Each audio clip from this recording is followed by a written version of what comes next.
Shalom, nous allons étudier le Daf Lamed dans Masechet Shvuot et nous commençons tout en haut, nouvelle Mishnah, Shvuot Haedut, Noeget Ba'anashim Velo Benashim, une Shvuot de témoignage, un sermon de témoignage, ne concerne que les hommes, Velo Benashim et pas les femmes, Bechokim, pour des gens qui ne sont pas en rapport familiaux, Velo Bekroim, je ne peux pas témoigner, jurer et témoigner par rapport à un proche, Bekshem Velo Beksolim, celui qui jure ne peut être que quelqu'un de caché, d'apte à témoigner, sinon on ne le fait pas témoigner, donc encore moins jurer.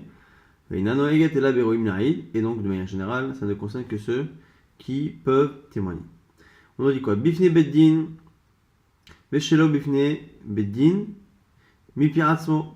Quelqu'un qui jure par rapport à un événement, ça a une valeur ici, selon le premier avis qui est Rabbi Meir, ça a une valeur que ce soit fait devant un beddin ou que ce soit pas fait devant le beddin. Tant que c'est fait dans des témoins qui jurent, c'est accepté, mais à condition que ce soit mi piratsmo, que ce soit lui-même qui s'exprime. Ou mipi acherim, si par contre ce sont d'autres qui lui demandent de jurer. En chavim achechperu bahem bevedin. Dirait Rabbi Meir, à ce moment-là, on ne pourra le rendre chayav s'il a menti que s'il a nié une situation devant le beddin. Chachamim omrim, Chachamim disent qu'il n'y a pas de distinction à faire. Ben mipi asmo, ben mipi acherim, que ce soit lui-même qui jure ou quelqu'un d'autre. Enan chavim achech perubain le beddin, ça n'a de sens et de force que s'il le fait devant le beddin. Ve chavim al zedon hashvoa, ve al shigat im zedon haedut, ve enan chavim al shigata. Donc on nous dit ici qu'il sera chayav korban à ce qu'on appelle zedon shvoa, c'est-à-dire que quelqu'un qui sait que justement il est en train de mentir. Ve al shigata im zedon haedut. Si il est shogeg sur la shvoa, c'est-à-dire qu'il ne sait pas que le fait de faire un faux serment va l'obliger à payer un korban enlevé yored, ça il ne le sait pas, mais il les adonne sur la redoute. Il sait que ce qu'il dit est faux. Donc il ne connaît pas toutes les conséquences d'un faux serment, mais il sait que ce qu'il dit est faux. Donc que finalement il soit conscient ou pas sur les conséquences du korban, c'est une chose, mais dès qu'il est conscient, il les adonne à redoute, il est chayav. Par contre, ben chavim al shigegata, s'il est shogeg complètement, c'est-à-dire qu'il ne sait pas les conséquences au niveau du korban, mais surtout qu'il ne sait pas que ce qu'il dit est interdit, à ce moment-là, il n'est pas chayav korban. Ou ben chavim, et quand il est chayav de quoi? Azana shvoa, korban enlevé yored, un korban, donc ce fameux enlevé yored, dont la valeur dépendra, et le type dépendra de ce que peut payer le coupable. Menan emile. La Gemara essaie d'apprendre ce qu'on a dit au tout début de la Mishnah, que les femmes ne peuvent pas justement témoigner. Minan Emili, dont on le sait, Ditano Rabbanan, c'est une braïta. Ve'amdu shinanashim, on a inversé la banane de Varim qui dit Ve'amdu shinanashim, les deux personnes se tiendront.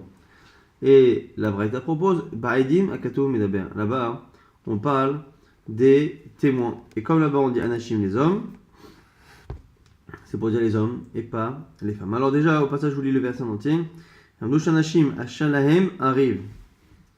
Au niveau du pshat, c'est marqué là-bas. Et se tiendront debout. Shneha Anashim, les deux hommes, Ashalahem arrive, qui ont cette dispute. Lifne Hashem, devant Hashem. Lifne Kohanim, devant les Kohanim. Ve'ashoftim et les juges. Ashahiyu, Va'emim Hem, qui seront en ces temps-là. Donc au niveau du pshat, a priori, on ne parle pas des témoins, mais on parle des Shneha Anashim Ashalahem arrive, les deux personnes qui s'opposent et qui sont en désaccord. Mais ici, la Gemara fait une racha et dit que les deux personnes dont on parle ici, on ne parle pas de ces deux-là, mais on parle des témoins. Et donc, c'est pour nous dire que ce sont deux hommes et pas deux femmes. Alors la Gemara explique pourquoi. Alors, comment on fait pour déterminer si c'est les témoins ou les baledinim, ceux qui s'opposent au beddin?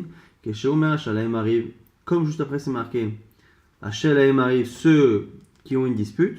C'est-à-dire que par la suite, on va parler de ceux qui se disputent et qu'avant, on parle d'autres personnes, donc c'est les témoins. Donc là,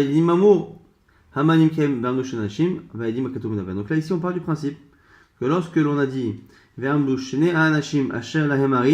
ça parle à chaque fois de deux catégories différentes. Shne Anashim, c'est une catégorie, Ashalahem arrive, c'est une autre catégorie. Alors que le sens premier du texte, au contraire, montre que normalement les deux sont liés, que c'est la même chose. Mais si la Gemara veut imaginez que ce sont deux types de personnes différentes. Donc, puisque les deuxièmes, c'est Baledinim, les premiers, c'est les Haïdim. Et puisque c'est marqué Anashim, c'est forcément pour nous dire des hommes et pas des femmes. La Gemara nous dit, la Braïta, Veim nafshecha lomar. Et si tu veux dire autre chose, Nemar kan shene, venemar lalan shene, malalan baedim, afkan baedim. Il y a marqué ici shene le type 2, le mot 2, le chiffre, et c'est marqué au passage par rapport aux témoins, alpi shene adim. C'est sur deux témoignages, deux témoins que un jugement sera tranché. Et donc, comme il y a marqué 2 et 2, c'est marqué 2 dans les témoins. Et si c'est marqué 2, mais on ne sait pas si c'est les témoins ou si ce sont les Baal et Dinim, alors on dirait ici que ce sont les témoins. Donc on a finalement deux réponses données. Soit parce qu'on part du principe que comme on parle déjà dans le verset des Baal et Dinim, l'autre expression Shna Nashim, elle parle forcément des témoins. Ou soit parce que c'est marqué le chiffre 2 et sur lequel il y a une Zerachava avec Shne Aidim. Alors Agma se pose la question, pourquoi Ma'im Nafshecha Lomar? Pourquoi avoir donné notre réponse et la deuxième réponse, on l'a introduite par l'expression Im Nafshecha Lomar. Et si tu veux, dis. Alors Agma nous explique pourquoi. Va Ashala et Mariv. Pourquoi? Parce que tu aurais pu penser comme ce que nous on a proposé tout à l'heure, c'est-à-dire que l'expression Shne Anashim Ashala et Mariv ne parle pas de deux groupes différents, mais du même. Parce que si c'était clairement deux groupes différents, peut-être qu'il aurait été judicieux d'introduire la deuxième expression par un vav, par une conjonction de coordination et, c'est-à-dire et viendront, se tiendront debout, Shne Hanashim, deux hommes, et Vachalaim arrive, ceux qui ont une dispute, donc les Baal et Dinim. Or, on n'a pas dit cela. Donc, du coup, on aurait pu dire que Kulei Krave Baal et Dinim Mishtaï, on pourrait lire, comme ce que nous on a proposé, que ça se lit au sens propre, les Shne Hanashim, Halaim arrive. Donc, du coup, c'est pour ça qu'on a dit Nemar kan shene, venemar lalan shene, malalan ba'adim, afkan ba'adim. C'est pour ça qu'on a rajouté l'autre chose. Maintenant, on va voir plusieurs braïtot qui vont plus ou moins parler du même sujet, des mêmes versets. Tanya idach oto braïta. Ve'amdu shne anashim.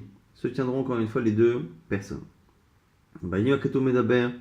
Alors on parle a priori des témoins, mais la braïta pose la même question. Ataomer ba'adim. Oyeno ela be'ba'ledinim. Est-ce qu'on parle des témoins ou des ba'ledim? Amart. Vechi shnaim ba'in ledin. Shlosha en ba'in ladin.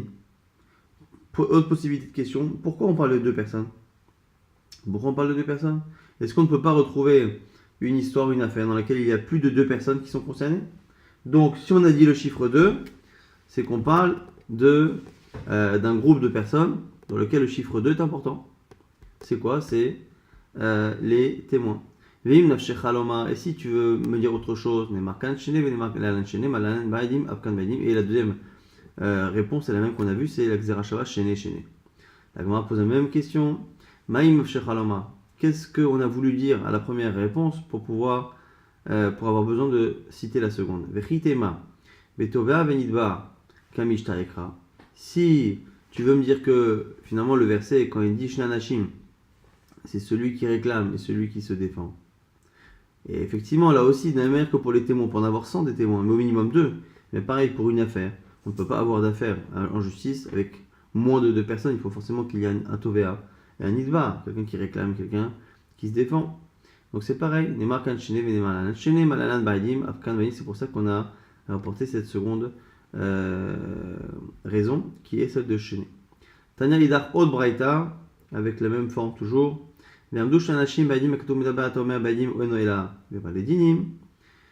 On sait que Shne Anashim en maskana c'est Ba'edim, mais d'où on le sait? Donc on propose Aidim Ba'ledim Amart.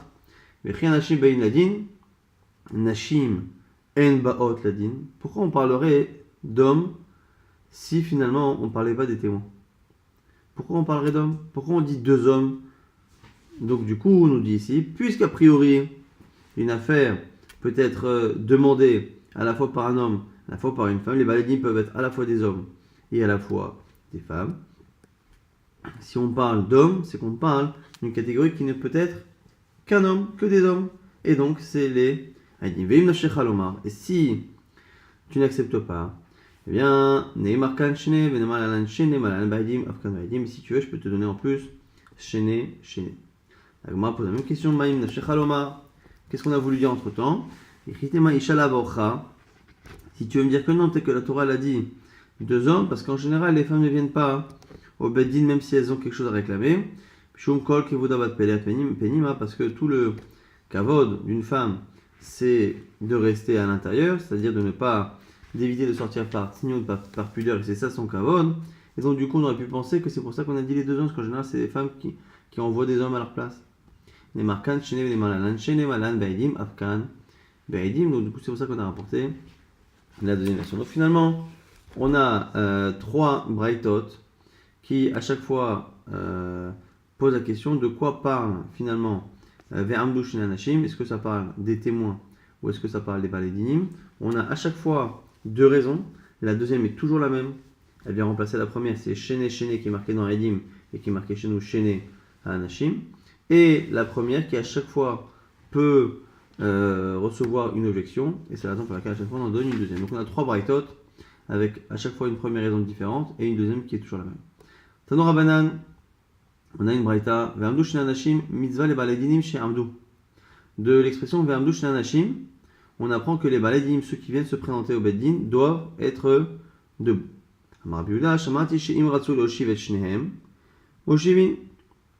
Mais Rabbi Yehuda nous dit qu'il a entendu que si les Dayanim veulent les faire asseoir, ils peuvent. Alors, Ezeo aso, shelo yechad omed vechad yoshev, echad medaber kol tzorko vechad omer lo katser devarecha. Qu'est-ce qui par contre est totalement interdit? Qu'un soit debout, l'autre assis, ou qu'à l'un on dise explique ton problème, et que l'autre on lui dit écoute, explique-nous ça rapidement, on n'a pas tellement le temps. Donc ici, ce que nous dit Rabbi Yehuda, c'est que même si du verset Ve'amdu shene anashim, même si vous avez marqué que là-bas, quand on dit Ve'amdu shene anashim, en disant que c'est pour les baladinim, c'est qu'on a lu que ces baladinim, c'est pas les haïdim. Hein. Ça revient un peu sur ce qu'on a vu dans les braïtot précédentes. En tout cas, hein, c'est une mise-à de les mettre debout, mais Rabbi Yehuda nous dit que si les juges acceptent qu'ils s'assoient, c'est tout à fait possible. La seule chose qu'il ne faut pas faire, c'est de différence dans le temps de parole ou dans le fait d'être assis debout, parce que pareil, celui qui est debout alors que l'autre est assis, il aura l'impression que on ne le laissera pas parler, on ne va pas le défendre comme il faut. Tanora Banan, c'est marqué dans une braïta, Betsedek tishpot amitecha, avec justice tu jugeras ton frère, ton peuple, Shelo yechad yoshev echad omer, echad medaber kol tzorko echad omer lo katser devarecha, et c'est la source de la chôte qu'on vient de citer, c'est-à-dire que l'un ne doit pas être assis pendant que l'autre est debout, et que l'un ne doit pas parler longtemps alors que l'autre n'a pas un temps de parole si long. D'abord, autre explication, on sort ici du cadre d'un tribunal, c'est le fait de manière générale lorsqu'on voit un juif se comporter d'une manière ambiguë, il faut le juger les kasrout. Tane Rav Yosef, Rav nous dit Betzedek tishvot amitecha, il reprend cette dracha, Ram sheitecha batora ou bemitzvot ishtadel ledunu yafe. Qui tu dois juger bien, Betzedek amitecha, quelqu'un qui fait partie de ton peuple. Et de ton peuple, pas du peuple, mais de ton peuple, c'est-à-dire un peuple qui se comporte comme toi. Et donc c'est que lorsque c'est un bon juif qu'on le juge les kasrout, sinon, pas forcément. Rav Oula Bere de Rabbi Elai, Avaladina Kame de Rav Rahman. Donc on a ici Rav Oula qui avait un din qui allait se passer devant Rav Nachman. Shalach le Rav Yosef. Rav Yosef a envoyé à Rav Nachman une information lui disant Oula Chaverenu Amid Batorah B'Mitzvot. Il dit Oula c'est quelqu'un comme nous. Amid Batorah B'Mitzvot. Il est comme nous dans la Torah et dans les mitzvot. C'est un chacham mais c'est un tzaddik. Alors Rav Nachman s'est demandé pourquoi, avant qu'il s'apprête à juger Rav Oula, pourquoi Rav Yosef lui a envoyé comme ça des shvachim, des compliments sur lui. Il dit les maïs, shalachli. Dis-moi pourquoi il m'a envoyé ça. Les chanoufele. Est-ce que finalement il veut que je le juge différemment, il veut que finalement je me retrouve à le flatter et à mal le juger, enfin bien le juger plus que la normale.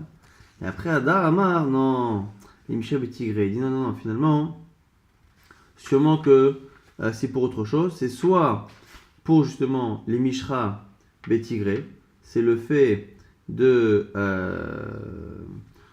s'occuper de son jugement rapidement, parce que dans le sens qu'on a dit, la braïta de Rav Yosef, Ishtadel Ledono Yafé, celui qui se comporte comme toi, il faut que tu Ishtadel Ledono Yafé, il y a soit le fait de bien le juger, soit le fait de le juger rapidement.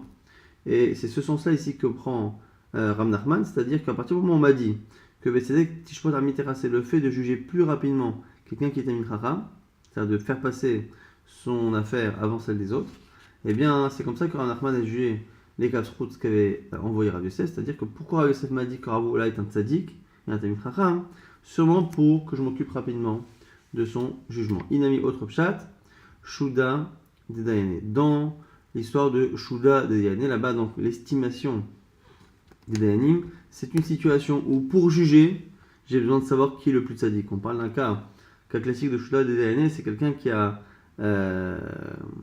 écrit sur son testament qui voulait donner sa richesse à telle personne. Et on se retrouve à avoir deux personnes qui ont le même nom.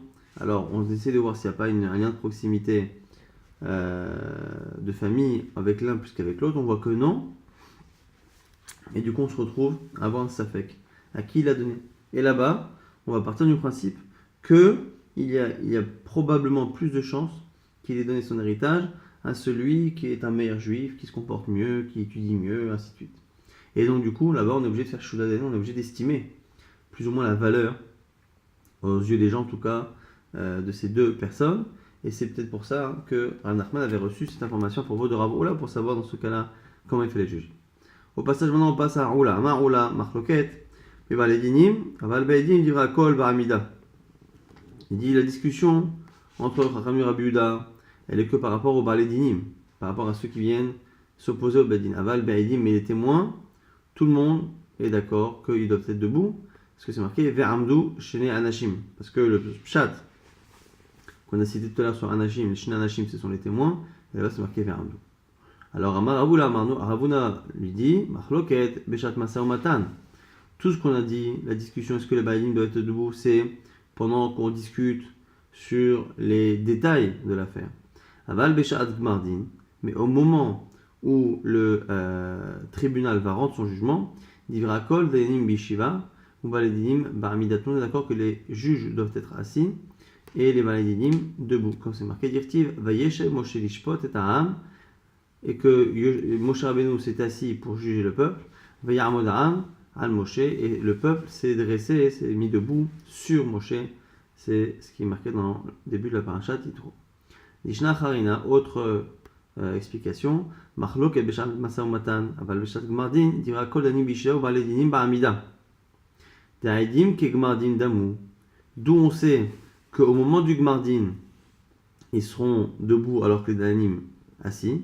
Non pas comme on a dit avec le passouk là-bas de Moshe Rabbeinu, parce que c'est comme des Aidim qui Gmardin Damu. Parce que les Aidim, pourquoi ils sont debout? Parce que quand ils parlent, c'est comme s'ils rendaient un jugement. Donc, on a ici une certitude. On reprend rapidement pour résumer ces plusieurs avis qu'on a cités à l'instant. La certitude, c'est que les témoins, lorsqu'ils parlent, sont debout. Autre certitude aussi, c'est que lorsqu'on rend le jugement, les Ba'alei Dinim aussi se mettent debout alors que les juges sont assis. Quelle est la source? Soit le passage dans Parashat Yitro, soit le fait qu'on compare ça à des témoins. Des bitou des Ravuna. On a la femme de Ravuna, Avala Dina, Kamel Rav Nachman. Elle avait un jugement devant Rav Nachman. Et on verra dans cette histoire que il y a une halakha qui oblige quelqu'un à se lever non seulement devant un Talmid Chacham, de Mipnei Seva Takum, de se lever devant un Chacham, mais même devant sa femme. Et du coup, Rav Nachman avait un problème. Parce que lorsque elle arrivait, il s'est posé la question, si je me lève, eh bien je respecte cette halakha, mais d'un côté, je risque de gêner la personne qui s'oppose à la femme de Ravuna. Alors vous allez me dire, c'est pareil qu'on a un Talmid Chacham contre quelqu'un qui n'est pas Talmid Chacham, sauf que lorsque le Talmid Chacham est présent, tout le monde comprend pourquoi on se lève. Donc lorsque le juge se lève devant le Talmid Chacham, ça n'est pas une preuve qu'il va juger différemment, c'est simplement qu'il applique la halakha stricte. Mais là, comme ici, c'est la femme d'eux, et qu'on ne sait pas forcément quelle est la femme d'eux, et que cette halakha est un peu moins connue, Rav Nachman a eu peur. Amar, Echinavi, comment faire? Ikum mikama, si je me lève devant tel mistatman, tante de Ba'adina, ça va empêcher les arguments de l'autre n'osera plus parler. Lo ikum mikama, si je me lève pas devant elle, et chez travers, c'est la femme de Talmid Chacham. Arik et Chaver, elle est comme un Talmid Chacham, il faut se lever. Amar les Shamaï. Alors, à ce moment-là, il a dit à sa serviteur, c'est ve'afrach alay bar avaza ushte ilavai. Il va et tu vas sortir dehors et tu vas faire du bruit de telle sorte à ce que moi je vais me lever. Donc, il a trouvé un système, finalement, pour se lever sans que on comprenne qu'il se lève pour elle. Donc, il s'est levé pour elle sans que la personne qui était face à la femme de Roula puisse comprendre que la femme de Raboun, excusez-moi, puisse comprendre que c'est pas Kavod. Veha marmar machloket beshad masar matan. L'agma pose une question. On a dit tout à l'heure que la machloket entre Rabuneh et Chachamim, elle était par rapport au masar matan, au moment où on discute est-ce qu'ils doivent être debout ou pas les baladinim. Alors Bishak Mardim, au moment du jugement rendu, dit vrai akol zaim mishiva baladinim ba'amidat, on est d'accord qu'on doit se lever. Alors l'agma répond, il dit diyativ keman des sharem esané. On nous dit que il faut que le juge soit assis comme quelqu'un qui est en train de faire ses chaussures. Et Amar ish ploni ata zakai, ish ploni ata chayav. Donc en fait, on nous dit ici que donc la question étant que comment ici on a pu faire kavod à la femme de Ravuna alors qu'il est censé justement normalement être assis. On dit voilà, il était assis et il était comme quelqu'un qui faisait ses chaussures, c'est-à-dire qu'il est mis assis, mis debout, et il a dit voilà, un tel est chayav, un tel est zakai. Donc c'est la manière, encore une fois, de faire pour à la fois faire kavod et à la fois rendre le jugement assis. Amaraba baravuna, aïsoba merabanan, amaretz de itleodina bade adade. On a ici un tamid chacham et un amaretz qui ont un din ensemble. Donc on assoit le tamid chacham, ou l'amaretz nami amrinanle tiv. Et le amaretz on lui dit aussi assieds-toi. Veikae litlanba. Mais par contre si le amaretz ne veut pas s'asseoir par respect, il va rester debout. À ce moment-là, ça ne nous dérange pas.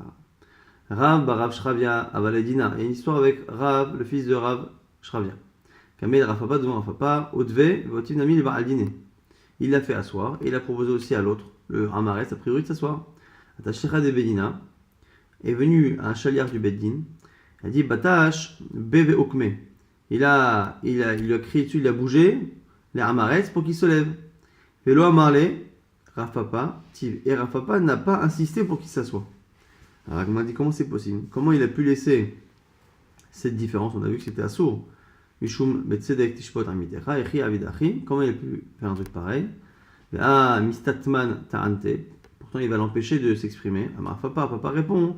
Meimarama ihu haudvan shlichahu delom ipayes minay.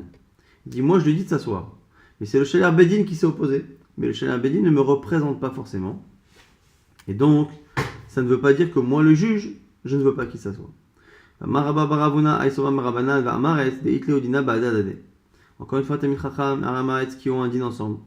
Lo ligdom surma verabanan veletiv mishum de mechazek keman de sadal lidine. Il ne faut pas que le Tamid Chacham vienne s'asseoir en premier devant le Dayan, avec qui il pourrait discuter, pour pas que quand l'autre arrive, il a l'impression qu'ils sont déjà en train de régler l'affaire contre lui.